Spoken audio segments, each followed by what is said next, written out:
Hey guys, Casual Crono here. In this video we are going to do a Should You Awaken series with free characters. It's the first one I've done with free characters, and I decided to start with the Ryza series since it was released relatively recently. In the Ryza crossover we have Ryza, Klaudia, and Empel.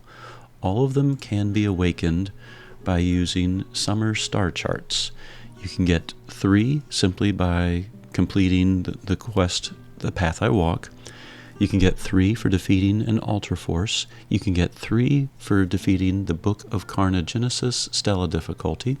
And then finally you can get 3 for destroying the Shadow of Carnogenesis. So there's 12 available, but you only need 9. Now some of them are hidden behind difficult challenges, like the Stella difficulty, the Shadow. Even the Altar Force can prove to be a problem for some people. So you might have 9 and can awaken all 3, but if you don't have it, which ones are the most important ones to awaken? Well, that's what I'm going to cover with you and kind of talk about each character. For the most part, the Stellar board is the same in 2 of the 4 regards. The characters have a Stellar skill, of course. They have ability skills, and 2 of the ability skills are the same for everyone. As long as you have 2 Atelier allies in the front line, light, or in the case of Empel, shadow power is stored up. And then your tactics level increases more with this ability chain, or this branch of the tree, so to speak. So really, the only difference between Ryza, Klaudia, and Empel are their Stellar skill, and then what ability they get when they do a Stellar Burst. So when you're considering who should I awaken, to me there's 2 obvious things to kind of look at. One is, what skills do I get? The other is, how helpful is that character altogether? So let's start with the main character, Ryza. Ryza's Stellar skill is Blast Nova. It's a very powerful attack that gets even stronger in a Stellar Burst when the light power is greater. The fire type attack of the user is 80% more during a Stellar Burst, and the Blast Nova is a fire type attack. So in a Stellar Burst it's also improved a lot, 25 times. So that said, Blast Nova does not buff anyone else. The ability does not buff anyone else. That fire type attack of a user is only for Ryza.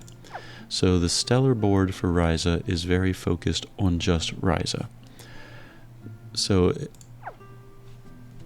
do her skills help the rest of the team?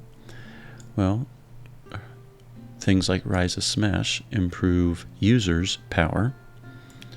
Eclipse Javelin is basically just an attack. It does provide the ability to have a persistent pain on an enemy once you raise the tactics level. So if you need a pain setter, Ryza could technically be that. But for the most part, when you look at her skills, it's all about her. Ryza is the star, so the skills kind of follow Ryza. Restore just the user's health, for example. So Ryza's not much of a team player. Can Ryza be a damage dealer, though? What if you need a magic damage dealer or a fire damage dealer? Well, let's take a look at Ryza's Stellar skill and see if it might be worth it to make her primary DPS. To showcase Ryza's Stellar skill, since it's basically damage focused, I've built a team around Ryza. It's a fire team, mostly light. So the idea being that hopefully light power will be greater in order to showcase her Stellar skill. We have Rufus, AS, unequipped. We have Ryza, geared for endgame. Iffy, geared. And Aisha, not geared. For Grasta holders, we have Palm and Fine, primarily holding staff type Grasta. Sidekicks, Tetra, and guns. So let's test this Stellar skill out on the test dummy.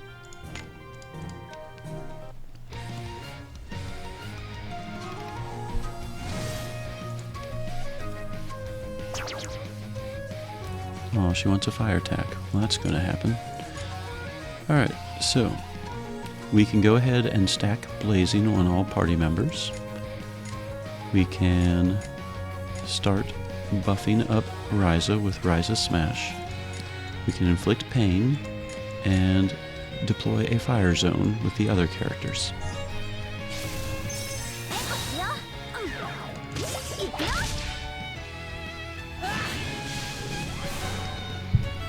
So now we have an awakened fire zone.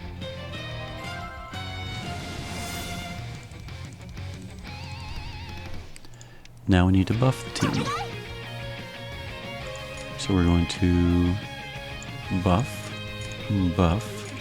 continue to buff, and he is going to begin praying, and that will improve fire type damage by 100%. So far, Ryza's damage just kind of looks blah.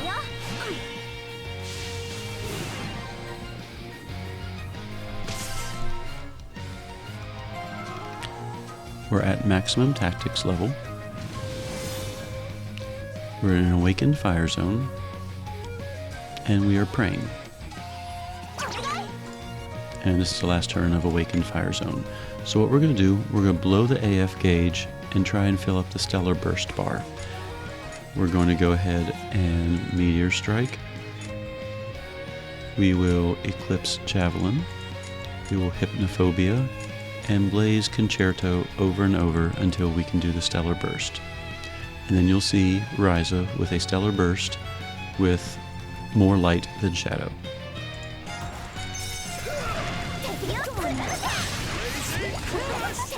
Alright, just about there. Alright, we've activated Stellar Burst. So Ryza is fully buffed, has the benefit of the prayer and everything else going on. Or, looks like we're missing the prayer. So let's go ahead and pray. And we are going to Blast Nova. It will be a fire-type magic attack and further improved upon because light is overpowering shadow. Valiant Roar is just a prayer, so the only damage you should see in this Stellar Burst is Ryza's.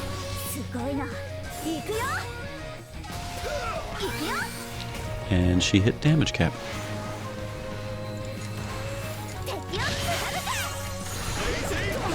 And the big baddie is defeated. I'm not even sure why I'm still attacking. We'll just let it go. So, Ryza can be a damage dealer. In fact, her stellar skills pretty much scream damage dealer. If she has the right support, she can do an amazing amount of damage. That said, her stellar skill only attacks once. It's not like a 4-hit, 5-hit, type of attack. So she can hit damage cap, but the most she can do in one turn basically is 2 billion in damage. So we'll keep that in mind when we're comparing her to the others. She's not much of a team player. She's kind of a, focus on me type of character, but she can definitely do a lot of damage. Now let's turn our attention to Klaudia. Klaudia, her stellar skill is a water type magic attack. However, it's a little more party friendly. It puts Mind's Eye, which improves damage based on MP value on the entire party. And in Stellar Burst, the damage is increased. She still has the same 2 abilities that the others have. She prefers light power. And when light power is greater during a Stellar Burst, the party does not use MP. Now, for me, MP consumption is not that big of a deal. It's rare for me to really run out of MP. A lot of characters have MP regeneration skills, so to me this ability, kinda whatever. So it doesn't really matter if I have more light or shadow. So that kinda does free me up to put Klaudia with whoever I want. The Mind's Eye, the max MP value, is also something that a lot of other characters can provide. So this is not something unique to Klaudia. So really, again, aside from extra health, survivability, levels, stats, the only reason to Stellar Awaken her is this water-type magic attack. So it's a magic attack and it's a water attack. So I have created a magic team to try and get the most out of it as well. So we do happen to have 3 light characters and Iffy. And for reserves we have Hozuki and Mistrari. And that's because Klaudia is a bow user. She is also a cook. And Hozuki is a bow user and a cook as well.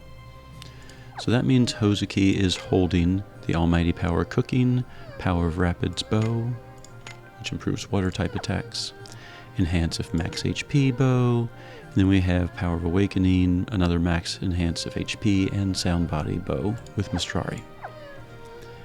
So Mayunfa, Iffy, and Yuna are equipped as if they were on a magic team.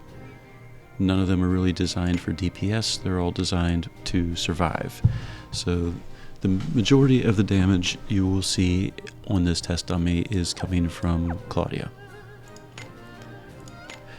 Now when you look at Claudia's overall skills, she is a singer.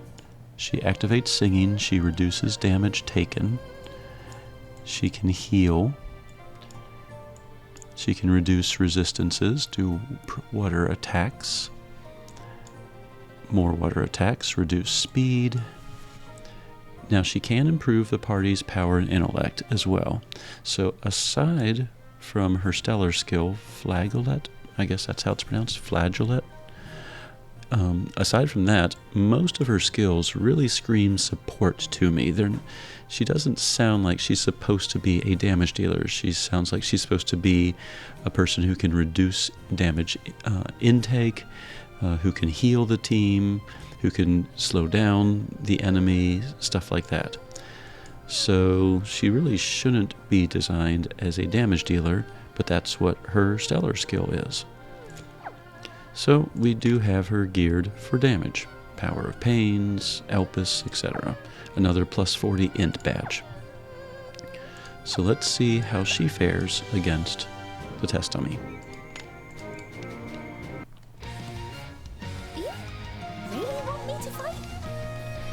Because we have 3 staff users, we can deploy a magic zone. We will go ahead and start buffing the party because it takes 3 stacks to reach maximum buffage. We will put pain on the enemy, and here I can start MP regen, I can improve MP values, I can improve the party's power int. I mean, I can go several ways with her, so we'll just go ahead and start an MP regen.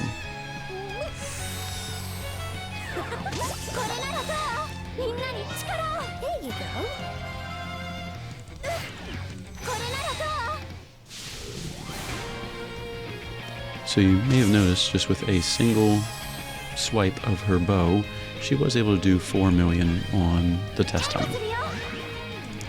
So here we're going to Divine Utterance, we're going to Nocturnal, we'll go ahead and do a Fairy's Gift again, and we will go ahead and start a prayer.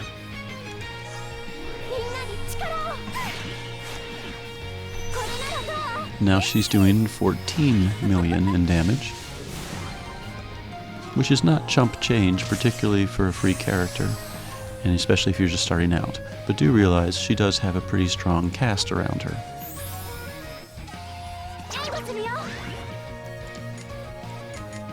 Now we can go ahead and do another Iridescent Blessing. At this point we can kind of do whatever. We'll just keep doing Nocturnal Procession. We will max out Fairy's Gift, and we will Please. Please buffs her even more.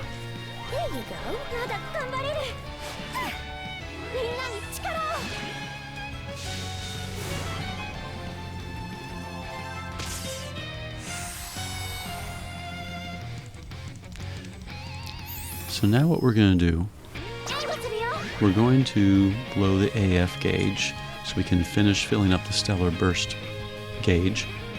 That's a lot of gauges. and we will do the flagellate attack. So during that time, we can also Tampered Roast, which will awaken the zone. So we will be in an awakened magic zone with a prayer, with the Please buff, with an Eternal Procession buff, with the Divine Utterance buff, as well as extra mana. So we should see a decent amount of damage. So we're going to blow the AF gauge. We're going to do 0, and then we will do, let's see, we've stacked that I think all 3 times. Let's double check. Yes, we have 3 stacks of that. So we'll do 1 Frozen Dance. So we'll do 0, 1, 2, and we'll just do 2 to make sure that all the buffs are there. And then by then we should be able to Stellar Burst. So 0, 1, 2, 2. We'll spam all 1s. There's the Stellar Burst. So now what we're going to do is Flagellate. It's the water type magic attack. The damage, it will also provide Mind's Eye to the team, though technically Iffy is already doing that, so that part's kind of redundant. And then for her, we're just going to, we'll just do an Iridescent Blessing. So that way the only damage you should see will be coming from Klaudia with her stellar skill, Flagellate.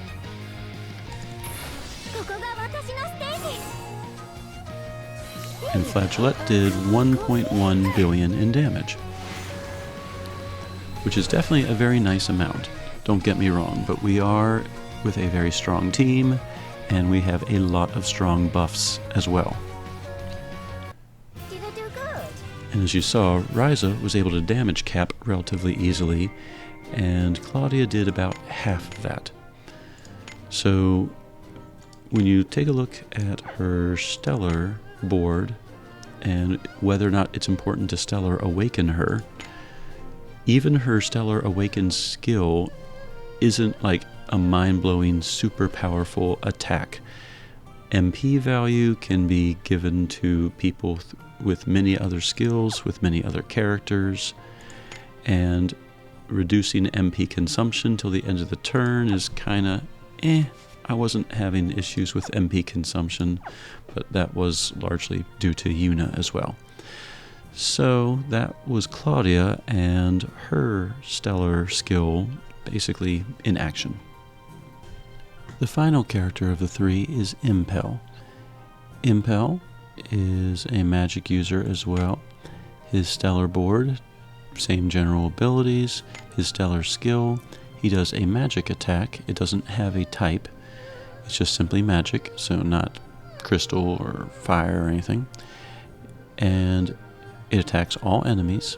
If you Stellar Burst, its strength is improved as well, and it provides 5 stacks of weapon break magic, which basically reduces an enemy's defenses against magic attacks 5 times.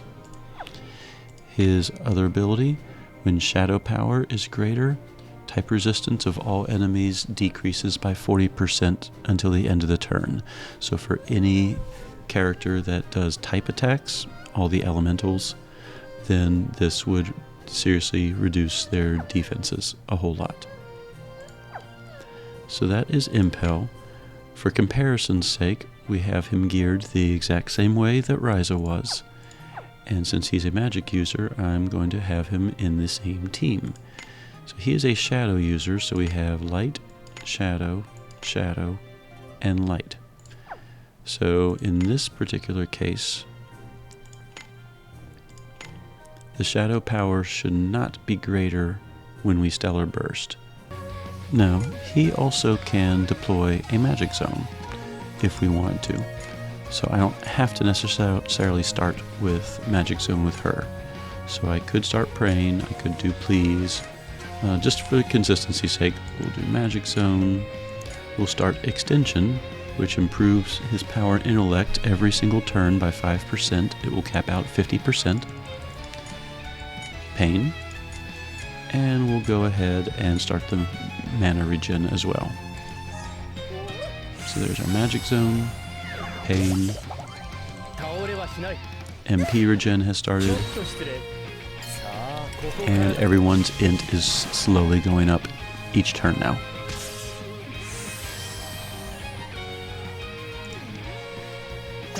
Turn 2, we'll go ahead and start praying. We can kind of do whatever at this point. I'm just going to go ahead and start using his Spiral Wand attack to fill up the AF bar a little bit more. She will Nocturnal Procession, and she will Divine Utterance. So even with Pain, he didn't really do that much. 500,000 and then 2 million. You know, it looked like there was a 4 million there, but I'm not sure if that was his attack or not. I wasn't paying that close of attention.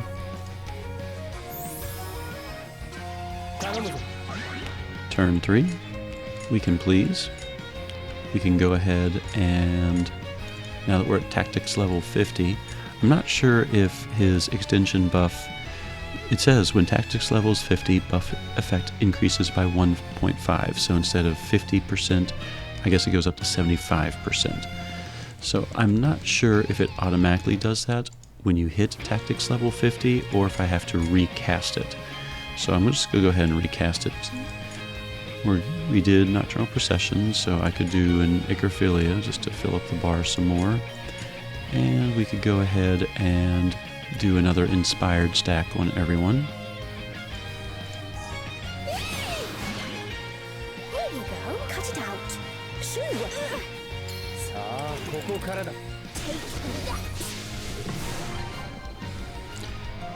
And now we should be in a good position to fill up the Stellar Burst bar so you can see his stellar attack. During this time, we will once again awaken the zone with Tampered Roast, and we'll just kind of spam. We'll go ahead and do the 2s just to make sure that we get their buffs. So we'll do 0, 1, 2, and 2, and then just spam all 1s until we can do the stellar skill. So 0, 1, 2, 2, and then all 1s. And here we go. So Spiral Wand, his stellar skill, is going to do a magic attack on all enemies and inflict weapon break 5 stacks. So that means after Spiral Wand hits, I don't think it takes one of the stacks, but after it hits, the next 5 attacks will do a lot more damage. So in her case, let's just go ahead and let's not do an attack. And let's just, so that way you can kind of see. But the only attackers we really have are Empel, Iffy, and Yuno with her Divine Vessel. So for the purposes of just seeing the damage, I'm going to do something with Yuno that does not cause damage, so you can see how much damage Spiral Wand does. And then after that, you may see an increase in damage coming from people because it's using up those weapon break stacks. So here's Spiral Wand. It did 310 million in damage. Now Divine Vessel and the others are all doing more damage. At least the next 5 attacks were because of the weapon break.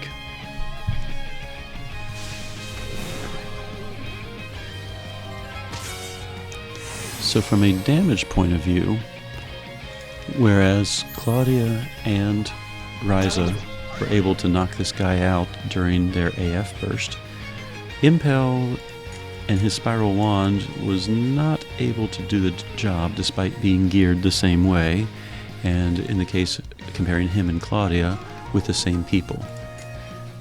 So you could make the case that we didn't have the 40% type debuff on the boss, but I'm not sure if that matters because his magic attack it doesn't say it's a type attack, so I'm not sure if that really would have boosted his damage anyway. So let's just go ahead and finish this fight up and then talk about other potential uses.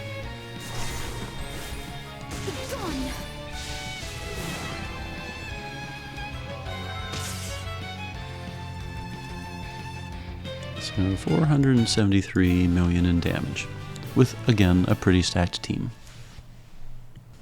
So, when I was recording this video, I tried the Ukwaji clan featuring Empel, and I recorded it, and I realized afterwards my microphone was off the entire time. So I'm going to kind of talk about what I was thinking here, but basically I mentioned that the stellar skill is important, yes, but how much of a team player are the free characters? Empel, paired with Shanghua and Iffy and Yuna in this case, he can deploy a Magic Fate zone. So in this case, what I did, I blew the AF gauge and I deployed the Magic Zone with Empel and buffed a little bit with his buff. And with the Weapon Break ability, what you can do is break all of the characters all at once. Now, I didn't Weapon Break with him because I didn't Stellar Burst, but this is just kind of an example of how Empel can improve Shanghua tremendously. So there you just saw, in one single turn, I knocked out 2 of the 3 Ukwajis. The only reason I didn't knock out the third one was because it was resistant to magic. However, as you're about to see, on turn 2, Shanghua is not going to have any issue whatsoever finishing him off. So Empel was able to deploy the zone, saving Shanghua a turn on that. And Shanghua was able to start doing damage pretty much immediately. So when you're considering Stellar Awakening someone, really consider basically how important are they as a group player as well. Bottom line, conclusion time. So you have 3 crossover characters. If you aren't able to Stellar Awaken all 3, which are the most important? Well, as always, it depends on what other characters you have. If you have a lot of fire characters and are missing a fire damage dealer, Ryza can fulfill that role. If you need support, Klaudia can fulfill that role with a magic team or a water team. She can also do a fair amount of damage on her own, but not quite as much as Ryza. Empel, while he did the least amount of damage, was a great support character for a magic team. He's the only one of the 3 that can deploy a zone, in this case a magic zone, and he can buff the party and he can provide weapon break. Now, Ryza, while yes, we saw her hit damage cap, she only hit once. Characters like Ewan are fire damage dealers that can attack multiple times at damage cap when properly geared. So if you have other fire damage dealers, they are probably a little bit better than Ryza. When it comes to Klaudia, I'm not a big fan of singers. I don't like how they basically cannot react for 3 turns.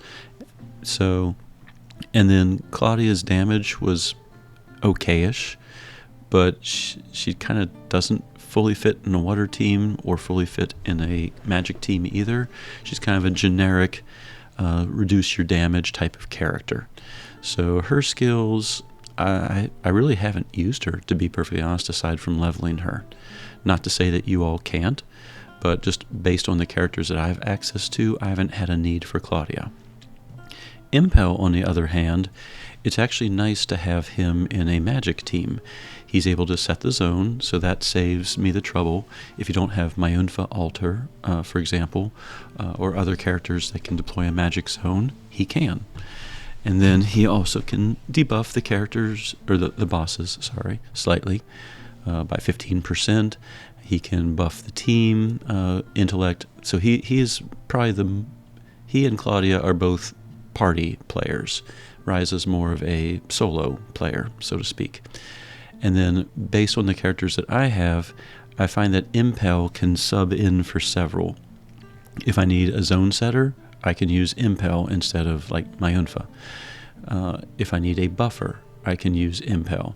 And then with his weapon break, the fact that I can apply it to all enemies, if I'm fighting 3 or 4 enemies at once, then his weapon break can be applied 5 stacks on all 4 enemies, is awesome.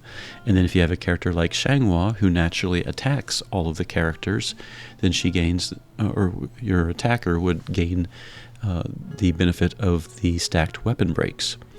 So I'm not technically sure if Xianghua herself gets the benefit of the weapon break because her Horizon treats magic defenses as 0 to begin with, but if you have other magic users, like Izuna or characters like that, they might benefit from the weapon break. So of the 3, should you awaken, I would say Empel is probably the most useful in the most the varied situations. If you have a lot of magic users, then he can slip right in to a magic team and do pretty well in it. Klaudia, I think she's probably the lowest on the totem pole. Again, my personal opinion. But I do have a lot of good water characters and a lot of good magic characters. So for me, she just doesn't really seem to fit in either one. So I'd probably say Empel first, Ryza second, and Klaudia third. But again, that's what works for me. You've seen all 3 in action. You've seen what they can do. You've heard my thoughts on their stellar boards.